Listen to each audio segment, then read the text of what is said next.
Hi friends, நம்ம இன்னைக்கு பலாக்கொட்டையில் தாங்க ஒரு சூப்பர் டிஷ் பார்க்க போகிறோம். கண்டிப்பாக நீங்கள் இது வந்து ட்ரை பண்ணியிருப்பீங்க. நீங்கள் ட்ரை பண்ணியிருக்கீங்களா இல்லையான்னு கமெண்டில் சொல்லுங்கள். அதுக்கு முன்னாடி யாரில் நம்ம சேனலை சப்ஸ்கிரைப் பண்ணலையோ மறக்காமல் சப்ஸ்கிரைப் பண்ணுங்கள். உங்களுக்கு இந்த வீடியோ பிடிச்சிருந்தனா லைக் போடுங்க. இப்போ வாங்க நம்ம வீடியோக்குள்ளே போகலாம். இந்த டிஷ் வந்து நிறைய 90s கிட்ஸுமே வந்து ட்ரை பண்ணியிருப்பாங்க. பலாக்கொட்டையை வந்து வறுக்கிறது தான். ஆனால் 90s கிட்ஸ் மட்டும் இல்லைங்க, நம்ம 2K கிட்ஸும் பண்ணியிருக்கோம். நிறைய பேர் பண்ணியிருக்கீங்களா இல்லையான்னு கமெண்டில் சொல்லுங்கள். ஃபஸ்ட்டு வந்து இந்த சக்கக்கொட்டையை நல்லா கழுவி நல்லா வெயிலில் காய வைங்க. காய வச்சுக்கிட்டு அதுக்கப்புறம் தான் நீங்கள் வந்து வறுக்க ஸ்டார்ட் பண்ணணும். இல்லாட்டா பச்சையாகவே இருக்கும்.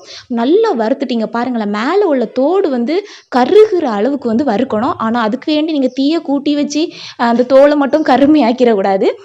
தீயை வந்து நல்லா குறைச்சி வச்சு நீங்கள் வந்து அது கருக வந்து வறுக்கணும். வறுத்துக்கிட்டு அதை எடுத்து நீங்கள் மேலே உள்ள தொலியை உடைச்சிக்கிட்டு அதுக்கு உள்ளேயும் ஒரு தொலி இருக்குங்க, அதையும் உடைக்கணும். அதுக்கப்புறம் நீங்கள் சாப்பிட்டு பார்த்தீங்கன்னா வேற லெவல் டேஸ்ட்டில் இருக்குங்க.